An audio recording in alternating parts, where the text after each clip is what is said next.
అందుకన్నాడు, మనము అపరాధముల చేతను పాపముల చేతను చచ్చివారినై ఉండగా ఆయన మిమ్మల్ని క్రీస్తుతో కూడా ఏం చేశాడు? ఆయన బ్రతికించాను. మరి బ్రతికిన మన జీవితాల్లో మనం ఎలా ఉండాలి? అవునండి. మీరు పూర్వ దినాల్లో ఇంకా భయంకరంగా ఉండేది. పౌలు గారు ఒక మాట చెప్పాడు. ఎక్కడ? 1 కొరింథీయులకు రండి ఒకసారి. 1 కొరింథీ 10వ అధ్యాయము 6 నుంచి 8 దాకా చూద్దాం. 1 కొరింథీ అపోస్తలుడైన పౌలు గారు 1 కొరింథీయులకు రాయబడిన పత్రిక 10వ అధ్యాయము 6 నుంచి 8 దాకా చూద్దాం. వారు ఆశించిన ప్రకారము మనము చెడ్డవాటిని ఆశించకుండానట్లు ఈ సంగతులను మనకు దృష్టాంతములుగా ఉన్నవి. ఈ సంగతులు ఎవరికంట? అమెరికా వాళ్ళగా?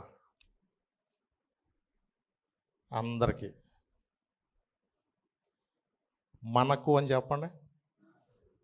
దృష్టాంతములుగా ఉన్నవి.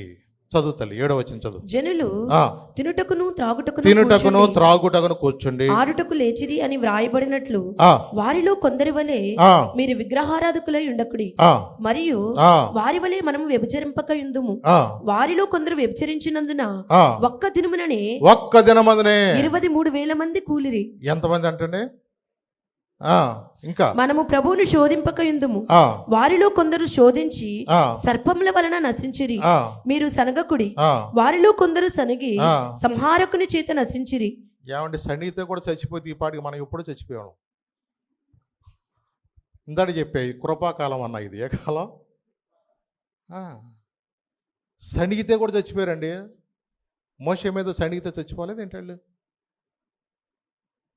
మాకు నీళ్ళు లేవని ఎక్కడ దాకా తీసుకొచ్చావా అని, మేము సావటం ఎక్కడ తీసుకొచ్చావా అని మర్మరింగ్ లోపల ఇక ఆ గొనుగుతూ ఉంటారు కొంతమంది. ఆ గొనిగినోడలా చచ్చిపోతే ఈ పాటికి జనాలు సగం మంది ఖాళీ అయిపోయింది భూమి, నాకు తెలిసినంతరు. నిజంగా దేవుడు ఎంత ప్రేమ మన ఎడాలనిపిస్తుంది కొన్నిసార్లు. ఆయన కేవలం మన ప్రేమ చేత ఇంకా మనల్ని రక్షిస్తున్నాడు. ఆయన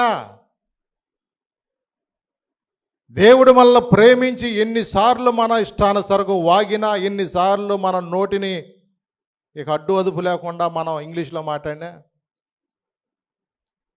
దేవుడు మనల్ని ఇంకా చూసి చూడనట్టుగా ఉన్నాడంటే ఏంటో తెలుసా?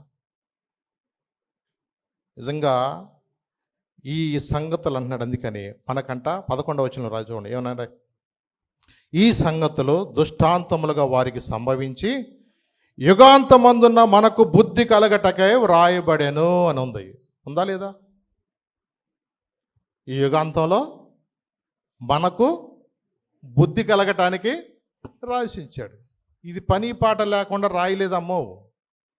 దేవుడు తన లేఖనాలని రాసించింది అనేకమైన అనుభవాలను తీసుకొచ్చి మన కోసం ఎప్పుడు ఆరంభం నుంచి కూడా, మోషే కాలం ఏంటి ప్రారంభం నుంచి కూడా దేవుడు తన లేఖనాలు మన కోసం ఎందుకు ఆయన భద్రపరిచి అంటే ఈ యుగాంతమందున్న మనకు బుద్ధి కలగటానికే దేవుడు మన కోసం దృష్టాంతములుగా ఇవన్నీ మన కోసం రాశాడు. నాకు చదువు రాదంటే కుదరదు. చెవులు ఉన్నాయా? ఆత్మ చెప్పు సంగతులు. చెవులు లేని వాళ్ళు కూడా ఎవరు ఉన్నారా? లోక వార్తలు వినటానికి చెవులు ఉంటాయి కానీ వాక్యం వినటానికి మాత్రం చెవులు ఉండవు. నిద్ర వస్తుంది కొంతమంది. అవునండి. తెల్లవారులు ఊళ్ళో కబుర్లు వినమన్నా, రాజకీయ వార్తలు వినమన్నా చెవులు మాత్రం కోసుకుని ఉంటారు కానీ దేవుని వాక్యం వినటానికి చెవులు ఉండవు కొంతమందికి. దేవుడిచ్చిన చెవులు ఎందుకు నీకు? చెవుల్లో పెట్టుకుని పాటలు వినమనా? ఈ రోజున మనుషులు ఎలా ఉన్నా తెలుసా? అందుకనే మనం ఇంకొక చోట రాయబడింది, ఎఫెసీలో రాయబడిన పత్రిక రండి ఒకసారి మళ్ళీ 2వ అధ్యాయంలోకి 1 నుంచి 3 వచనాలు చదివినాను. ఇందులో మనం చదువుకున్న భాగంలో ఎఫెసీ 2 1 నుంచి 3 వచనాలు. మీ అపరాధముల చేతను పాపముల చేతను ఆ, మీరు చచ్చిన వారై ఉండగా ఆ, ఆయన మిమ్మల్ని క్రీస్తుతో కూడా బ్రతికించెను. ఓకే. మీరు వాటిని చేయుచు మీరు వాటిని చేయుచు వాయుమండల సంబంధమైన అధిపతి వాయుమండల సంబంధమైన అధిపతిని అనగా అవిధేయులైన వారికి అవిధులైన వారిని ఇప్పుడు ప్రేరేపించు శక్తికి అధిపతిని అనుసరించి ఆ, ఈ ప్రపంచ ధర్మము ఈ చొప్పున ప్రపంచ ధర్మము చొప్పున మునుపు మీరు నడుచుకున్నారు. ఆ, వారితో కలిసి మనమందరము ఆ, శరీరము యొక్కయు మనసు శరీరం యొక్కయు యొక్కయు మనసు యొక్కయు కోరికలను నెరవేర్చుకొనుచు ఆ, మన శరీరాశలను అనుసరించి మునుపు ప్రవర్తించుచు ఆ, కడమ వారి వలనే ఆ. స్వభావ సిద్ధముగా దైవోగ్రతకు పాత్రులమై ఉంటిమి. అంటే మనం ఏదో ఎక్కడ గాలిలోంచి ఊడిపట్లా చెప్పండి.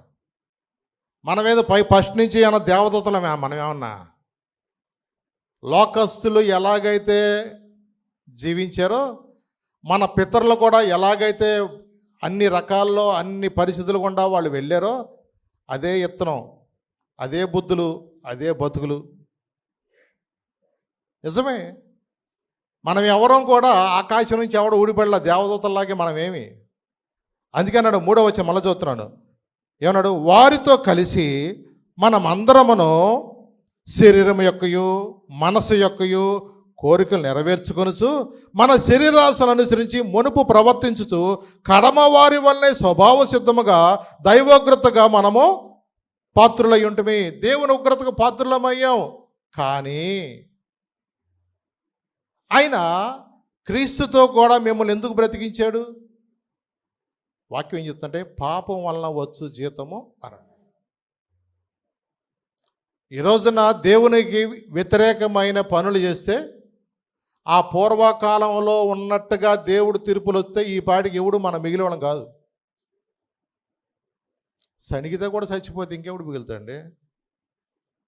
ఇవాళ ఇంట్లోనే గరగరగరగర మోత.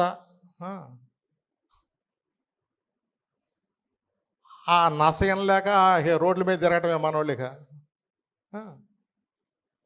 చూడండి, కొన్నిసార్లు మనుషుల యొక్క ప్రవర్తన కడమవారి వల్ల, అంటే ఇదివరకు మనవాళ్ళు ఎలాగైతే దేవుడు తెలియక ఇష్టానుసారంగా జీవించారో అలాగ బ్రతకవలసిన మన జీవితాలని అన్నాడు. అందుకని మీ అపరాధముల చేతనో పాపముల చేతనో మీరు చచ్చిన వారు అయి ఉండగా ఆయన మిమ్మల్ని క్రీస్తుతో కూడా ఏం చేశాడు? ఆయన బ్రతికించాను.